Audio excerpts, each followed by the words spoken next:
বিয়ে হয়ে এ বাড়িতে এসেছি প্রায় 9 মাস মতো হবে। আজ আমার মা বাবা আমার শ্বশুর বাড়িতে আসছে, কিন্তু অন্য সব বারের মতো মা বাবা আসা আমি একটু উত্তেজিত বা আনন্দিত নই। কারণ অন্যবার কুটুম হিসেবে এলেও এবারের আসাটা সম্পূর্ণ অন্য রূপে, অন্য কারণে। আমার শাশুড়ি মা আমার বাবাকে গতকাল দুপুরে ইমার্জেন্সি কল দিয়ে আসতে বলেছেন। আজ বাড়িতে আমাকে নিয়ে একটা লম্বা মিটিং হবে।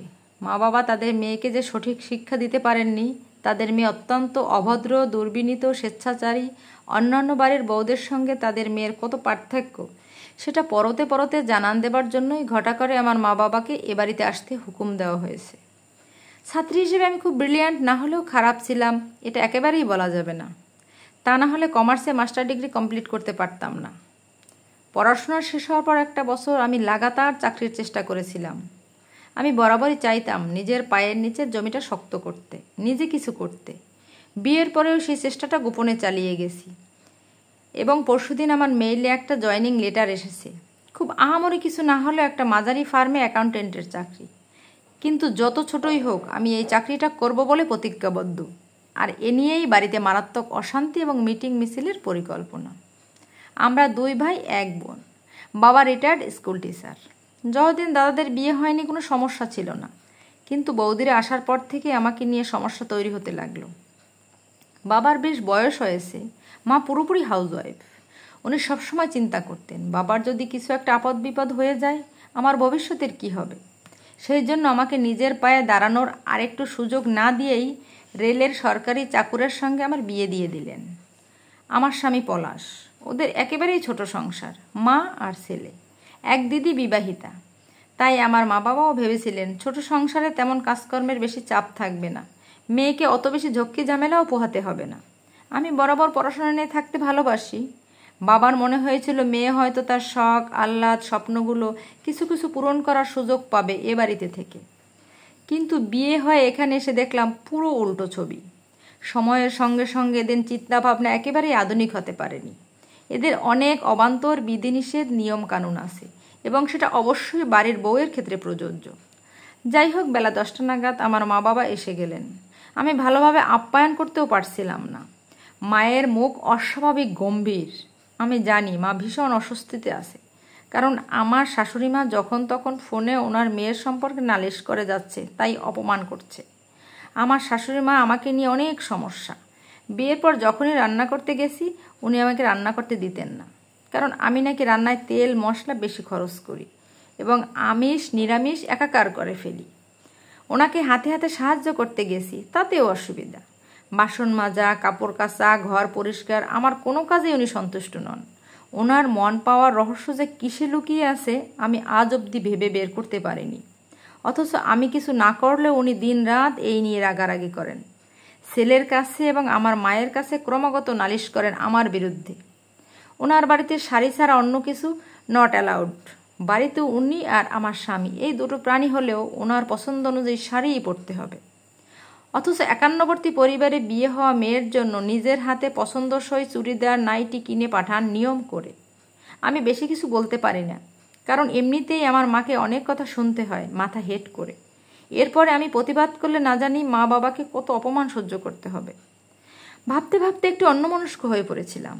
বাবা এসে আমার মাথায় হাত বুলিয়ে বলল, "কি রে মা, সকালে চাটা খেয়েছিস কিন্তু?" অনেক দিন পর নরম কথার স্পর্শ পেয়ে চোখে জল এসে গেল।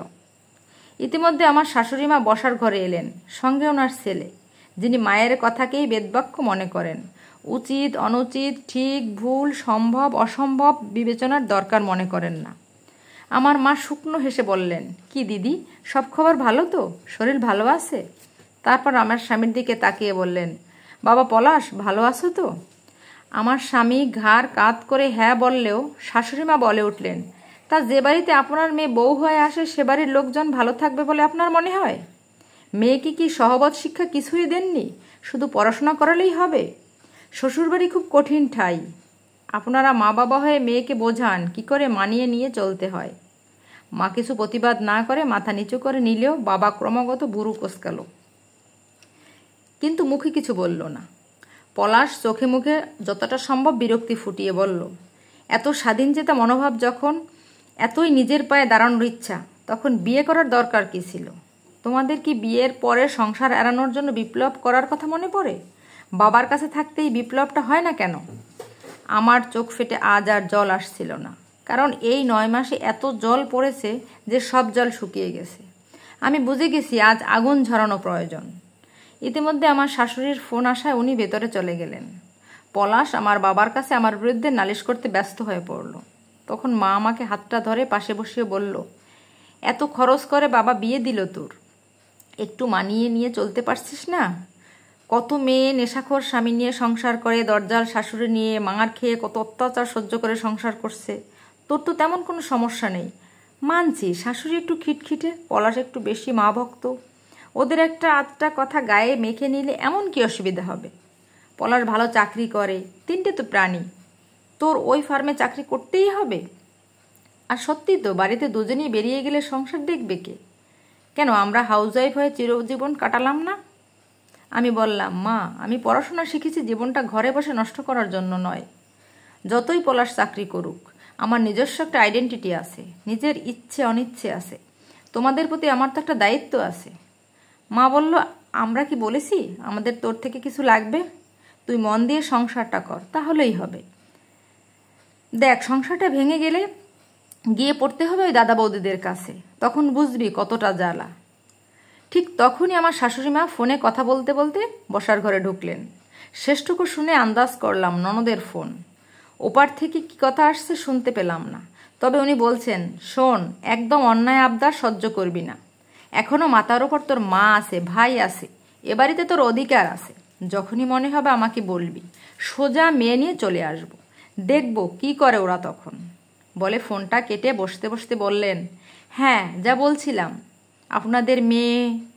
আমার বাবা এবার হাত তুলে থামতে বলল, শান্ত গলায় বলল, আপনাদের সব কথা, সব অভিযোগ আমি শুনেছি, শুধু আজ নয়, আমার মিসেসের থেকে শুনে শুনে আমার মুখস্থ হয়ে গেছে। এবার আমি কটা কথা বলি, আপনারা শুনুন, মন দিয়ে শুনুন। মায়ের দিকে তাকিয়ে বললেন, তুমিও শোনো। ঠিক আপনার মেয়েটির মতোই আমার মেয়েটিও আমার কাছে অত্যন্ত দামি। আমি এবং আমার স্ত্রী আমাদের জীবনের একটা অংশ আপনাদের হাতে তুলে দিয়েছি। তাকে আপনাদের মতো করে গড়ে পিঠে নেওয়ার অধিকার অবশ্যই আপনাদের আছে, কিন্তু তার মানে এই নয় যে এখন থেকে তার এক এবং একমাত্র পরিচয় আপনার বাড়ির বউ বা বাবা পলাশ তোমার বউ। সে একজন আলাদা মানুষ, সে স্বাধীন দেশের স্বাধীন নাগরিক। তার কেরিয়ার নিয়ে সে কি করবে সেই সিদ্ধান্ত নেওয়ার সম্পূর্ণ অধিকার আছে। হ্যাঁ, সংসার কিভাবে চলবে সেই বিষয়টা আলোচনা সাপেক্ষ, তবে সংসারের অচলাবস্থার দোহাই দিয়ে একটা মানুষের 17-18 বছরের পরিশ্রমের সাফল্যকে উপেক্ষা করা শুধুমাত্র অন্যায় নয়, চরমতম অপরাধ। আর বাবা পলাশ, আমি শুনেছি তুমি সবসময় তোমার স্ত্রীকে বলো, তোমাদের মতো মানুষ বলে সে নাকি পার পেয়ে যাচ্ছে।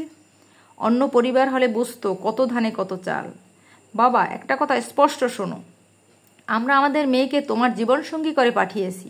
বিয়ে দিয়ে তাকে আমরা না ঘাট থেকে নামিয়েছি, না তোমাদের ঘাড়ে চাপিয়ে দিয়েছি।